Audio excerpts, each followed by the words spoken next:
पठार झारखंड, उत्तर प्रदेश एवं छत्तीसगढ़ राज्य में है। विंध्याचल का पठार कौन कौन से स्टेट में है? झारखंड, उत्तर प्रदेश, छत्तीसगढ़। ओके, यह परतदार चट्टानों का बना हुआ है। विंध्याचल पर्वतमाला उत्तर भारत को दक्षिण भारत से अलग करता है। ये लाइन जो है आपके लिए बहुत इंपॉर्टेंट है कि कौन सी पर्वतमाला उत्तर भारत को मीन्स नॉर्थ इंडिया को साउथ इंडिया से अलग करता है। तो आपका आंसर क्या होना चाहिए? विंध्याचल पर्वतमाला। विंध्याचल पर्वतमाला जो कि झारखंड, उत्तर प्रदेश, छत्तीसगढ़ में है, ये क्या करता है? उत्तर भारत को दक्षिण भारत से अलग करता है। इसको नहीं भूलना, मैं तो कहता हूँ कमेंट में एक बार लिख ही लो ताकि लंबे समय तक याद रहे, क्योंकि बहुत बार पूछा गया ये प्रश्न है। विंध्याचल पर्वतमाला उत्तर भारत को दक्षिण भारत से अलग करता है। मैकाल पठार छत्तीसगढ़ में है। मैकाल पहाड़ी का सर्वोच्च शिखर अमरकंटक है। यह पुरानी चट्टानों का बना एक ब्लॉक पर्वत है। ओके, इसके पश्चिम की ओर नर्मदा नदी, उत्तर की ओर सोन नदी और दक्षिण की तरफ महानदी निकलती है। ये सारा नदी मिलाजुला के कहाँ से निकल रहा है? अमरकंटक से ही निकल रहा है, जिसकी ऊंचाई कितनी है? 1036 मीटर। छोटा नागपुर स्थित रांची का पठार संप्राय मैदान का उदाहरण है। छोटा नागपुर ये कहाँ पे है? झारखंड के आसपास पड़ता है, जो कि रांची दिया गया है यहाँ पे का पठार संप्राय मैदान है। आपको बस ये याद रखना है कि छोटा नागपुर कहाँ पे है, तो ये झारखंड में है। ओके, छोटा नागपुर पठार को भारत का रूढ़ मीन्स खनिज भंडार में संपन्न माना जाता है। भारत का रूढ़ किसे कहा जाता है? तो छोटा नागपुर। काफ़ी इंपॉर्टेंट है छोटा नागपुर हमारे मीन्स भौगोलिक दृष्टिकोण से। छोटा नागपुर झारखंड में है, जिसे भागल का रूढ़ कहा जाता है। सतपुड़ा की पहाड़ियाँ मध्य प्रदेश में है। बचपन में एक पोएम पढ़े होंगे कि सतपुड़ा के घने जंगल, तो सतपुड़ा का जो घना जंगल है वो कहाँ पे है? मध्य प्रदेश में। भारत का सबसे बड़ा जंगल कहा जाता है इसको, और इसी जंगल के कारण भारत में सबसे अधिक फॉरेस्ट जो है मीन्स वन जो है वो कहाँ पे है? मध्य प्रदेश में आता है। ओके, टोटल वन होना चाहिए 33%। भारत में कितना वन है? 21%। ओके, लेकिन सबसे अधिक कहाँ पे है? मध्य प्रदेश में, यही सतपुड़ा के कारण। तो सतपुड़ा नहीं भूलना। सतपुड़ा का पहाड़ी भी है जो कहाँ पे है? मध्य प्रदेश में है। ये ज्वालामुखीय चट्टानों से बनी हुई है। इनकी सबसे ऊंची चोटी धूपगाढ़ी है। इनकी सबसे ऊंची चोटी धूपगाढ़ी है, जो महादेव पर्वत पर स्थित है। इसके पूर्वी हिस्से से ताप्ती नदी निकलती है। ताप्ती नदी कहाँ से निकलती है? तो सतपुड़ा पहाड़ी से। यहाँ पे एक चीज़ और समझ लो, ज्वालामुखी चट्टान से थोड़ा समझा देते हैं कि ज्वालामुखी चट्टान जहाँ भी लिखा हो, इसका मतलब हुआ कि वहाँ पे कौन सा चट्टान है? अग्नीय चट्टान है, इग्नियस रॉक है।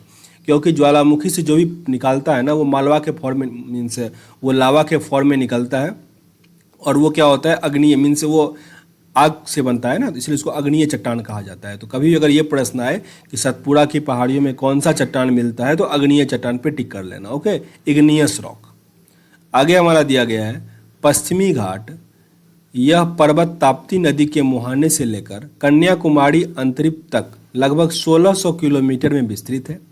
इसकी औसत ऊंचाई 1200 मीटर है। इस लाइन को फिर से पढ़ो, काफ़ी इंपॉर्टेंट है। पश्चिमी घाट, पहले ये समझो पश्चिमी घाट है क्या। जैसे अगर हम ये इंडिया का नीचे वाला पार्ट बनाएं, ये ओके घस रहे हैं, ये नीचे वाला पार्ट है, तो इसको हम कहते हैं ईस्टर्न घाट। पूरब की तरफ है ना, इसलिए इसको ईस्टर्न घाट। और ये पश्चिम की तरफ है ये पूरा, इसको हम कहते हैं वेस्टर्न घाट। बायोडाइवर्सिटी के दृष्टिकोण से काफ़ी महत्वपूर्ण है। एक बार यही बिहार ऐसे का ही प्रश्न था, उसमें पूछा गया था कि सबसे अधिक बायोडाइवर्सिटी इंडिया में कहाँ पाया जाता है, तो आपका आंसर क्या होना चाहिए? वेस्टर्न घाट मीन्स पश्चिमी घाट। ओके, तो यहाँ पे वही लिखा गया है कि पश्चिमी घाट जो है यह पर्वत में थोड़ा उठा हुआ पार्ट, इसको पर्वत भी मान लेते हैं हम लोग। तो यह पर्वत ताप्ती नदी के मुहाने से लेकर कन्याकुमारी अंतरिक्ष तक फैला हुआ है। मीन्स ताप्ती यहाँ पे है, वहाँ से लेकर कन्याकुमारी यहाँ तक वो फैला हुआ है, जो कि लगभग 1600 किलोमीटर में विस्तृत है। इसकी औसत ऊंचाई कितनी है? वो है 1200 मीटर। इसकी औसत ऊंचाई कितनी है? 1200 मीटर। ओके, आगे लिखा गया है पश्चिमी घाट से उत्तर में गुजरात के सौराष्ट्र प्रदेश में गिर की पहाड़ी मिलती है। गिर की पहाड़ी कहाँ मिलेगा? गुजरात में। गिर की पहाड़ी गुजरात में। ओके, वहाँ पे गिर टाइगर रिजर्व भी है, जहाँ पे एशियाई सिंह पाया जाता है। एशियाटिक लायन के लिए विख्यात है। एकमात्र जगह है जहाँ पे एशियाटिक लायन पाया जाता है, वो कहाँ पे है? गिर की पहाड़ी में। ओके, ये गुजरात में है। पश्चिमी घाट को सह्याद्री भी कहा जाता है। पश्चिमी घाट को, ये काफ़ी इंपॉर्टेंट है कि सह्याद्री के नाम से किसे जाना जाता है, तो पश्चिमी घाट को, वेस्टर्न कोस्ट को, ठीक ना, याद कर लो, काफ़ी इंपॉर्टेंट है। सह्याद्री को ही पश्चिमी घाट कहा जाता है। अगर क्वेश्चन टफ कर दे तो प्रश्न ऐसे पूछ देगा कि जो बायोडाइवर्सिटी है सबसे अधिक, मीन जैव विविधता सबसे अधिक कहाँ देखने को मिलता है, तो सह्याद्री दे दे ऑप्शन में, तो आप कंफ्यूज कर जाओगे, क्योंकि मैंने तो वेस्टर्न घाट कहा, तो उसी को सह्याद्री भी कहा जाता है। ओके, आगे लिखा गया है 16 डिग्री उत्तरी अक्षांश रेखा जो गोवा से गुजरती है सह्याद्री को दो भाग में विभाजित करती है। ओके, एक है उत्तरी सह्याद्री और दूसरा है दक्षिण सह्याद्री। मीन्स जैसे ये लाइन है उसको दो पार्ट में बांट दिया, एक हो गया दक्षिणी, नीचे वाला दक्षिणी, और ऊपर वाला उत्तरी सह्याद्री। उत्तरी सह्याद्री के ऊपरी सतह पर बेसाल्ट लावा का निक्षेप है तथा दक्षिणी सह्याद्री आर्कियन युग की ग्रेनाइट अथवा नीस चट्टानों का बना हुआ है। ये जब हम चट्टान पढ़ेंगे तो आपका आसानी से क्लियर होगा। अभी समझ लो कि बेसाल्ट जो है ये आपका इग्नियस रॉक है। इग्नियस रॉक में बार बार रिपीट करता हूँ, इसका मतलब हुआ कि उसमें जीवाश्म नहीं होगा। ओके, मेटल की अधिकता होगी। इग्नियस रॉक जो होता है वो खनिज के दृष्टिकोण से काफ़ी महत्वपूर्ण होता है। तो बेसाल्ट हमारा क्या है, वो भी इग्नियस रॉक है। तो उत्तरी सह्याद्री में जो जैसे महाराष्ट्र, गोवा या फिर गुजरात, इसमें जो आपको जो मीन्स वेस्टर्न कोस्ट मिलेगा उस पर बेसाल्ट आपको अधिक मिलेगा।